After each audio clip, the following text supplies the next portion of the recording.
So Naresh గారు, దేశవ్యాప్తంగా జరుగుతున్న ఎన్నికల్లో ఈసారి సరే మన దగ్గర కూడా తెలంగాణకు సంబంధించి 17 పార్లమెంటు స్థానాలకి పోలింగ్ అయిపోయింది. సో ఇక్కడ ఏ పార్టీ, కాంగ్రెసా, బీజేపీయా, బీఆర్ఎస్ఆ, ఎవరు ఎన్ని స్థానాలు గెలుచుకుంటారన్న దాంట్లో ఇక్కడ కూడా 3 పార్టీలు ఎవరు కాన్ఫిడెన్స్తో వాళ్ళు ఉన్నారు. బీఆర్ఎస్ కూడా పర్టికులర్గా ఇన్ని స్థానాలు అని చెప్పకపోయినప్పటికీ మ్యాక్సిమం సీట్స్ గెలుచుకుంటామని చెప్తుంది. బట్ దేశవ్యాప్త ఎన్నికలు కాబట్టి ప్రధాని ఎవరో తేల్చుకునే సందర్భం కాబట్టి కేంద్రంలో చూసుకుంటే మీ అంచనాల ప్రకారం ఈసారి ముచ్చటగా 3సారి అధికారంలోకి ఎన్డీఏ కూటమి రాబోతోందా, లేకపోతే ప్రజలు మార్పు కోరుకొని ఇండియా కూటమిని అధికారంలోకి తెచ్చుకోబోతున్నారా? ఏం జరుగుతుంది అనుకుంటున్నారు? అసలు దేశవ్యాప్తంగా గుడ్ ఈవినింగ్ అండి అందరికి. దేశవ్యాప్తంగా ఉన్నటువంటి ప్రాంతీయ పార్టీలతోని వాటితో కూటమిగా ఏర్పడి ఇండియా కూటమి అని పేరు పెట్టుకుని కాంగ్రెస్ పార్టీ ముందుకెళ్తా ఉంది. వీరు ఏదైతే జాతీయ పార్టీలు చెప్పుకున్నటువంటి కాంగ్రెస్ పార్టీ, బీజేపీ పార్టీలు ఎక్కడ ప్రాంతీయ పార్టీలతోని వారికి ఉన్నటువంటి పరిస్థితులలో ముందుకు పోతున్న క్రమంలో ఎక్కడ కూడా వాళ్ళ మధ్యలో ఒక సత్సంబంధాలు ఉన్నట్టుగా మనకు కనిపించట్లేవు.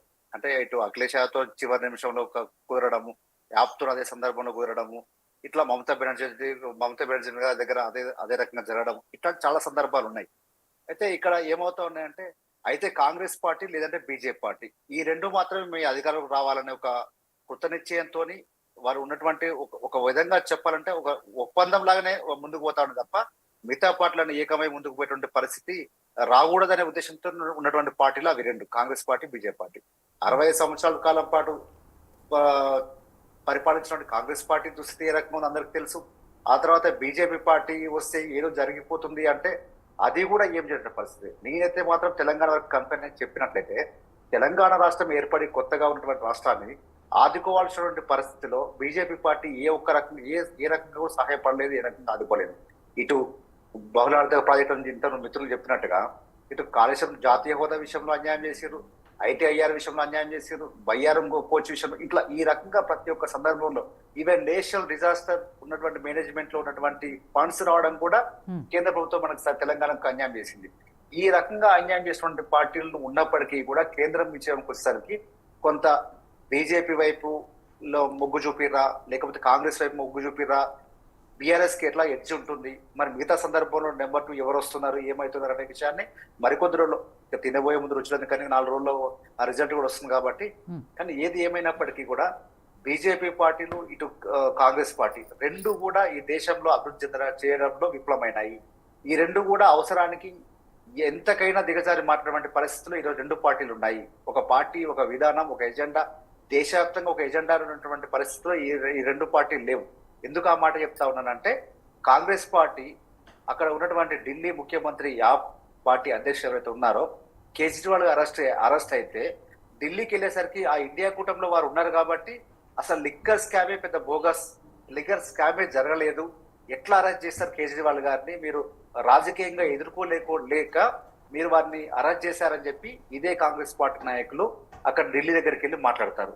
అది తెలంగాణకు వచ్చేసరికి మాత్రం మేము అలయన్స్ లో లేము కాబట్టి ఇటు బీజేపీ పార్టీ కానివ్వండి, ఇటు కాంగ్రెస్ పార్టీ కానివ్వండి మా మీద వ్యతిరేకత చూపించే ప్రయత్నం చేస్తా ఉన్నారు. ఇదే పార్టీ నాయకులు అక్కడికి వెళ్ళి అది బోగస్ అన్నటువంటి పార్టీలో ఏదైతే లిక్కర్ స్కామ్ ఢిల్లీ బేస్ జరిగిందో, మరి ఢిల్లీ బేస్ జరిగిన లిక్కర్ స్కామే బోగస్ అయినప్పుడు ఇక్కడ ఉన్నటువంటి అరెస్టులు ఎక్కడ కరెక్ట్ అవుతాయి? నేను అందుకే చెప్తా ఉన్నాను, అంటే ఈ పార్టీలకు ఎజెండాలు లేవు. ఎంతసేపటికి కూడా వాళ్ళ అధికార దాహంతో అధికారం రావాలని చెప్పి మాట మాట్లాడుతూ ఉన్నారు, వాళ్ళొక మాట మాట్లాడుతూ వీళ్ళొక మాట మాట్లాడుతున్నారు తప్ప ఒక కృతజ్ఞ చేత దేశ ప్రజలు ఏ రకంగా అభివృద్ధిలో తీసుకుపోవాలి.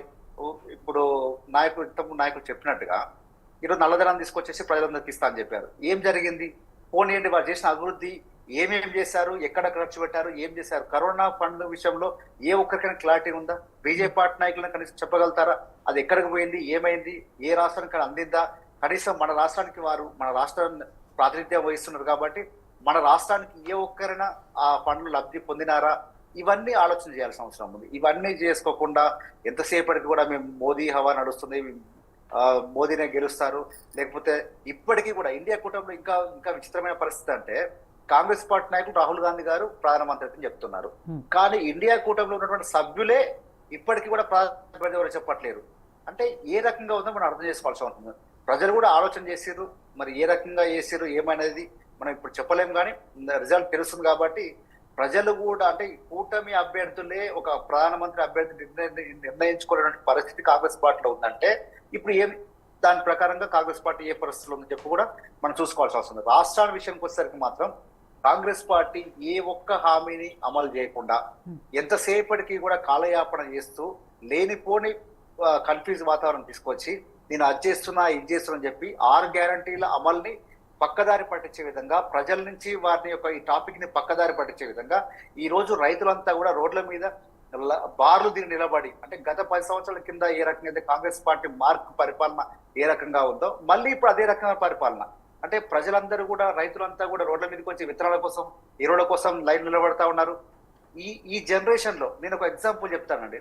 నాకున్నటువంటి మా పిల్లలకి ఎవరికి కూడా, అంటే నా ఏజ్ గ్రూప్ ఉన్న వాళ్ళు, మా పిల్లల ఎవరికి కూడా కనీసం బిందె పట్టుకుని బయటికి వెళ్ళి ట్యాంకర్ దగ్గర పోవడం తెలియదు. ఎందుకంటే తెలంగాణ రాష్ట్రంలో ఆ రకంగా నీటి సమస్య లేకుండా చూసుకున్నారు కేసీఆర్ గారు. కానీ ఆ పిల్లలు ఇప్పుడు రోడ్ల మీదకి వెళ్ళి ట్యాంకర్ల దగ్గరికి వెళ్ళి బిందెలు పట్టుకొని ఆ బిందెలు గొడవలు పడుతుంటాయి. ఇవన్నీ చూసి విచిత్రంగా ఫీల్ అవుతున్నారు. 5 నెలలు తెలంగాణకు అని ఇంట్లో వచ్చి పెద్దలను అడిగేటువంటి పరిస్థితి ఈరోజు మనం చూస్తా ఉన్నాం. అంటే కరెంటు పోవడాన్ని విచిత్రంగా చూస్తున్నారు ఇప్పుడు పిల్లలు. బిందెలు పట్టుకొని రోడ్ల మీదకి వెళ్ళి ట్యాంకర్ల దగ్గర తీసుకోవాల్సిన పరిస్థితిని ఒక విచిత్రంగా చూస్తా ఉన్నారు. రోడ్ల మీదకి వెళ్ళి లైన్ నిలబడి రైతులు ఎరువుల కోసం ఆర్తనాదాలు పడుతుంటే అవి విచిత్రంగా చూస్తా ఉన్నారు. ఈ 4 నెలల్లో ఏమైంది? కలకలటువంటి ప్రాజెక్టులు ఎండిపోతా ఉన్నాయి, ప్రాజెక్టులు రిపేర్ చేసే పరిస్థితి లేదు. ఇవన్నిటిని వ్యతిరేకతని ఎదుర్కోలేక ఇప్పుడు నేను లోగోని మారుస్తాను, తెలంగాణ తల్లి విగ్రహాన్ని మారుస్తాను, లేకపోతే ఆంధ్రశ్రీ గారు రాసినటువంటి పాటకు కిరవాణి గారితో పెడతాం. టీఎస్పీఎస్సీ పేపర్ లీకేజ్ అయినప్పుడు విచిత్రంగా చూడలేదా? ఇదే పిల్లలు ఇంటర్ విద్యార్థులు ఆత్మహత్యలు చేసుకున్నప్పుడు చూడలేదా? డెఫినెట్. అయితే ఈ ఒక్క విషయాలు, ఇంటర్ పిల్లలు ఆత్మహత్యలు చేసుకున్నారు, ఈ ఒక్క విషయాలు ఇది పరిపాలన విషయంలో కాదు. ఇప్పుడు పిల్లలు ఆత్మహత్యలు చేసుకున్నప్పుడు పేలిన విషయంలో వాటి విషయంలో కొంత కన్ఫ్యూజ్ జరిగి చేసినాం అది. కానీ ఇక్కడికి వచ్చేసరికి ఇది కామన్ గా జరగట్టు. ఏదైతే పరిపాలనలో ముఖ్య భాగం అనుకుంటున్నామో, ఈరోజు రైతునే మన పరిపాలన మనం మేజర్ గా ఏమనుకుంటామంటే మన ఫండింగ్ ఎవరి మీద పెడతాం? వ్యవసాయం మీద, దాని మీద పెడతాం.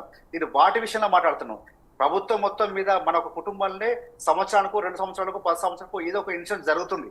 కానీ దాన్ని బేట్ చేసుకొని ఈ పెద్ద సమస్యని, ఈ చిన్న సమస్య, చిన్నదని కాదు, ఈ సమస్యను ఆ సమస్యను ముడిపెట్టుకొని చూడడం అనేది భావ్యం కాదు. ఎందుకంటామనంటే రాష్ట్ర వ్యాప్తంగా ఈ రోజు రైతు బంధు విషయంలో, రైతు బంధు అంటేనే వ్యవసాయానికి పెట్టుబడిగా ఇవ్వాల్సిన పైసలు. కానీ వ్యవసాయానికి పెట్టుబడి ఇవ్వాల్సిన పైసల్ని వారి యొక్క పంట మొత్తం వచ్చి క్రాప్ వచ్చి అమ్ముకున్నటువంటి పరిస్థితుల టైంలో కూడా వేయలేదంటే దీన్ని బట్టి మనం ఏమనుకోవచ్చు? నేను ఇప్పటికి కూడా రైతు బంధువు మాత్రమే అంటా ఉన్నాను. కాంగ్రెస్ పార్టీ రైతు భరోసా అంటే ఎకరానికి 12,000 ఇవ్వాల్సిన పరిస్థితి, 15,000 ఇవ్వాల్సిన పరిస్థితి.